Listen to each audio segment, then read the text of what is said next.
This man has never been able to get on well with his argumentative brother, including during Christmas. So one year he decides to follow his brother's instructions to the letter, which causes a lot of mayhem. While just doing his job as a railway train guard, this man comes across a very rude passenger who does not want to be disturbed. So the guard complies, and you won't believe the results of this malicious compliance. This man is just hanging out for retirement from his job when the company changes hands. The new management starts to make unrealistic demands. So on his last day, what does this man do that causes all sorts of trouble for the company? You'll only find out by watching this episode of VoiceyHere's Entitled Parents, featuring Malicious Compliance. This story was called, "Want me to turn on cartoon gore for your kids? Are you sure?" My brother and I aren't on the best of terms. I envy people with good relationships to their siblings, because being around my brother is just draining. He seems to follow two very strict rules. The first is that he's always right, even when evidence is presented against him. I swear the guy has developed immunity towards logic and reason. The second rule he follows is that I'm always wrong. Whatever I say, he has to argue against. It's obnoxious. Luckily, we no longer live in the same country, so we see each other at most 2 times a year, which is barely tolerable. This story takes place in December last year. I had travelled to my parents to celebrate Christmas, and so had my brother, his wife and his 2 kids, 2 and 4, maybe 5 years old. All of us are staying in my parents' house. As you can imagine, it's rather crowded, and the noise level far exceeds that of which I'm used to. One morning, I wake up around 8 AM. My brother and his kids are already awake and eating breakfast from what I can hear. I decided to browse Reddit on my phone for an hour, just to avoid more interaction than I have to. When I finally decide to leave bed and have breakfast, my brother and his family have moved on into the TV room. The TV is on and they're watching cartoons on YouTube. I make myself 2 sandwiches and join them. My brother hands me the remote and says, "Just put on whatever 4-year-old is pointing at. I need to go to the bathroom." "Alright, I can do that." Unlike his father, the little guy is actually pretty cool to be around. We browse child-friendly YouTube videos, eventually settling on Barney the Purple Dinosaur. My brother has by this point returned. Eventually the video ends and related videos pop up. 4-year-old is pointing at a video called Scientifically Accurate Barney the Purple Dinosaur. I've been browsing enough internet to know that that is not a child-friendly video. The conversation goes as follows. "Uncle, please put that one on." "I don't think that's a good idea. How about another one?" "But I want to see that one." My brother interrupts me. "Put that one on, he wants to see it." "I really don't." "Put it on." "Trust me, it's..." "For goodness sake, put it on." "Alright, but this one's on you." I mentally prepare myself for the total show that is about to go down, as I place the remote on the table. No more than 15 seconds into the video, the first images of cartoon gore is displayed. The 2-year-old starts crying. The maternal instincts of my brother's wife kicks in, and she starts yelling at my brother to turn it off. Brother finally manages to turn off the video. The 4-year-old, having seen forbidden content, is now throwing a tantrum over not getting to see the entire video. Brother's wife does her best to comfort the 2-year-old, but she's crying her eyes out. Meanwhile, my brother is trying to end the tantrum of the 4-year-old. Despite the mayhem, all I can feel is total inner peace. Never has utter chaos been so satisfying. Finally, my brother turns to me. "Why would you put on that crap?" In a calm voice, I simply reply, "Because you told me to." "But you knew what it was." "And you didn't listen, and I tried to warn you." "You never tried to warn me." I sigh. At this point, I just leave. There is no winning this argument. After all, he's always right, even when the evidence is screaming otherwise. It is difficult when you're dealing with one of those people who believe they're always right and you're always wrong. Maybe it's a family member, maybe it's a close friend. It's just frustrating because there are those times where you know 100% for sure that you are right, and yet they choose to argue, not because they think they are right, but simply because they can't let you win. It's sad, especially if they're claiming to be your friend. This story was called, "Don't Want to Be Disturbed? Have Fun Losing 4 Hours." I work on the railway as a guard, so my job involves checking and selling tickets, giving people travel information and advice, and most importantly, keeping them safe and looking after them if there's an emergency. Sometimes this means telling them off if they've got their feet on the seats as well. I was working a train down from London one afternoon, checking tickets and trying to be helpful, when I came across a gentleman in an otherwise empty coach who had his set on the seats and massive noise-cancelling headphones on his head. I asked if I could see his ticket and if he'd be so kind as to remove his feet, but of course he couldn't hear me. I asked again, slightly louder, and again. He ignored me. I took my carriage key and used it to rap upon the window, creating a loud and clear knocking sound that normally cuts through headphones and sleep alike. But even this did nothing. So, the final resort. I took a firm grasp on the back of his seat and gave it a shake. This was enough to get his attention. "Good afternoon, sir," said I. "Ticket, please? And would you mind keeping your feet off the seats?" What the heck do you think gives you the right to disturb me? He said. "Well, sir, it is my job to check your tickets, so if you'd be so good as to show me yours, I'll be happy to leave you alone, but I still need you to take your feet off the seats." Oh, get lost, you Jobsworth, he said while getting out his ticket. I don't want to be disturbed again, do you understand? "Absolutely, sir, but please take your feet off the seats. Or how about we put a newspaper down first? Or you can take off your shoes, perhaps?"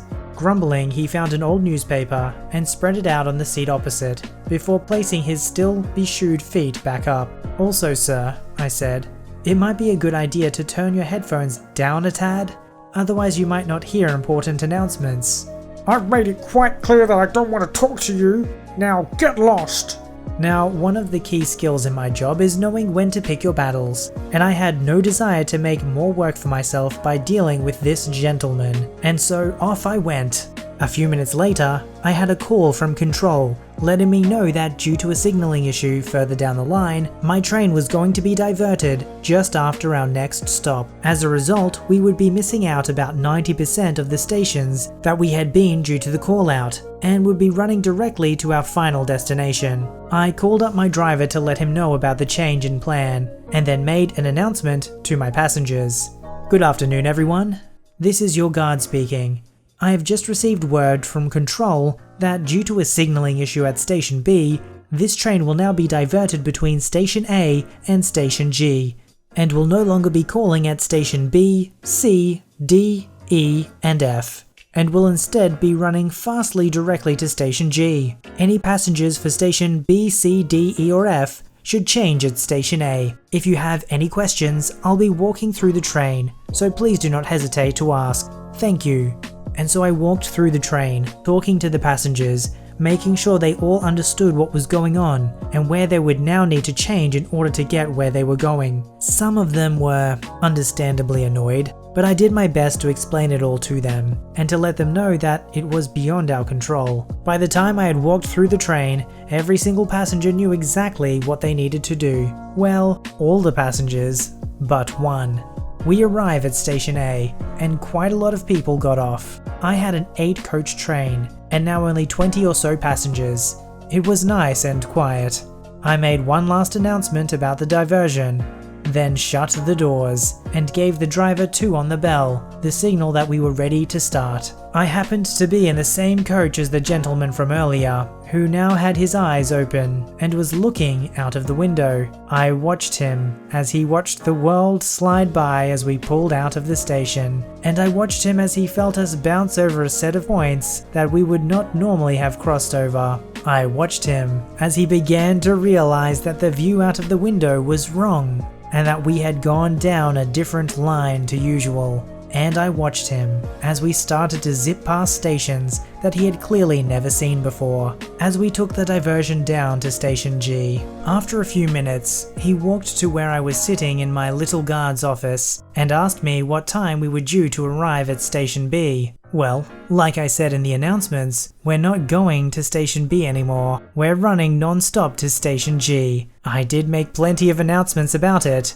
Well, I didn't hear anything. Why didn't you tell me? He shouted. "You made it perfectly clear that you didn't want me to disturb you, sir," I said, "and I had warned you about being able to hear the announcements." Well, I need to get to Station B.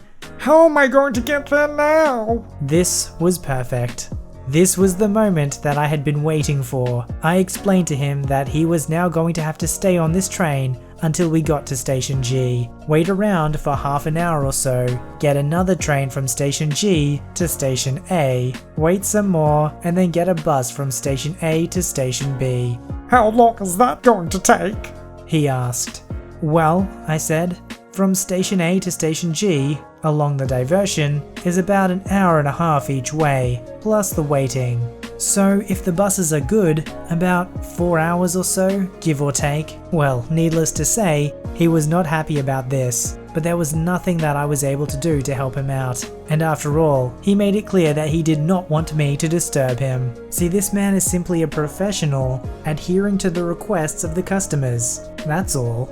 It just so happened to be very convenient that this jerk got some justice. Imagine the anticipation of that guard, knowing exactly what's about to happen, as the guy opens his eyes, recognizes that the train isn't where it's supposed to be, and it slowly dawns on him that it's going to take him hours to get to where he needs to be. The best thing about stories like these is that if the person just listened to the guard in the first place, none of this would have happened. This story was called No Vacation? Malicious Compliance with IT Policy. My father had a job as a mainframe operator for a company that had contracts doing work for state governments, involving a lot of data processing. His job involved babysitting a group of servers and rebooting them when the monitoring software said they hung, occasionally minor programming, and annually talking to the auditor, the state whose contract he worked on sent in. The auditor loved him because he always ensured they had detailed records ready. Also, the contract specified that absolutely everyone on the contract had to be a US citizen, and the auditor always demanded names and social security numbers.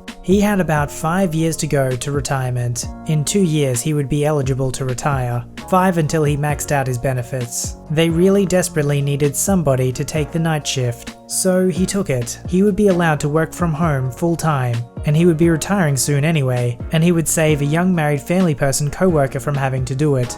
Every fall, he and I have a week's vacation together in Disney World, because he owns a timeshare there. 1 year, almost 3 years into the 5, he showed up looking kinda steamed, so after we checked in I asked him to spill the beans. It seems that his company had decided to sell off the division, and they were purchased by an outsourcing company in India just the week before.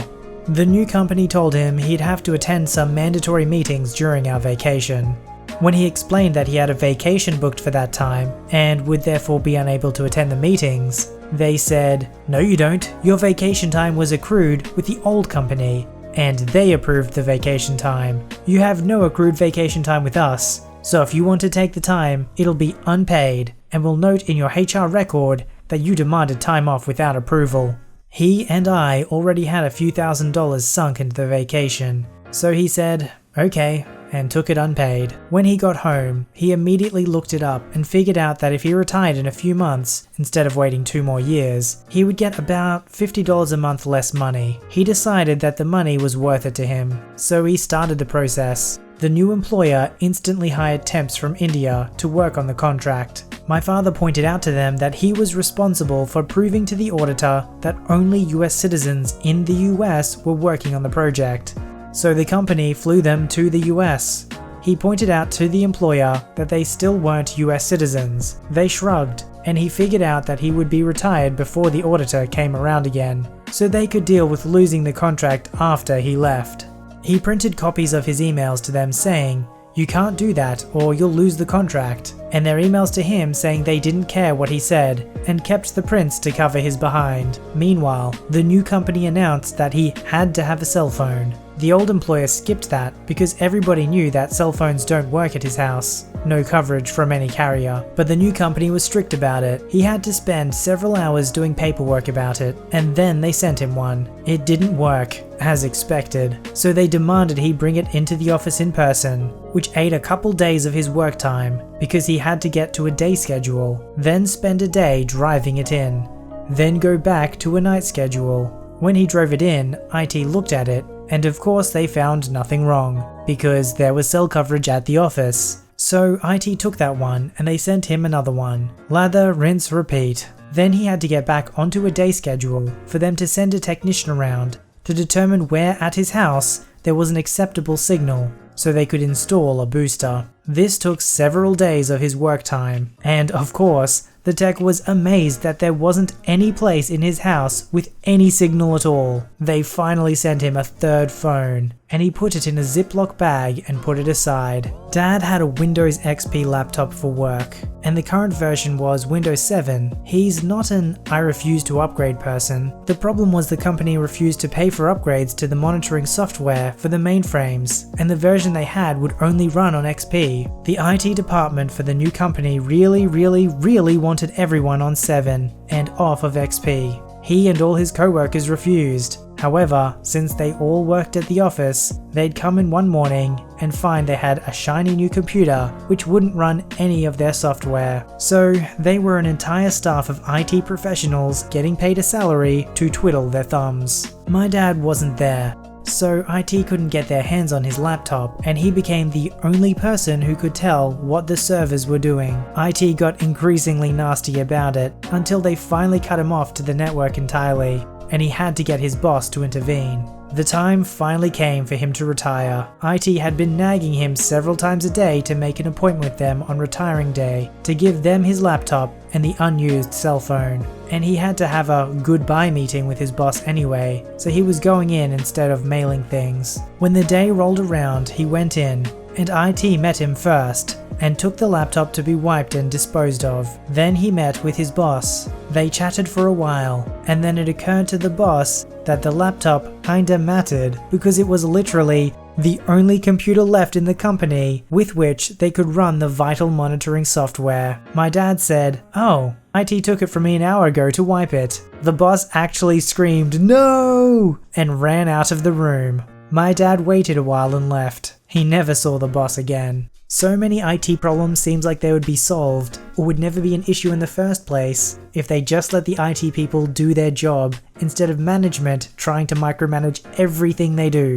It ends up costing them more trouble in the long run anyway. I don't know if it's they think that they know better. Like, well, obviously Windows 7 is better than XP, so we need to upgrade. This is why central planning never works and decentralization is always a better option, because no one person or small group of people can know all the details of how to run something. If you'd like your story to be narrated by me, don't forget to visit the subreddit r/VoiceyHere, link below. Don't forget to like this video and subscribe if you'd like to see more. Alright, I'll see you in the next one.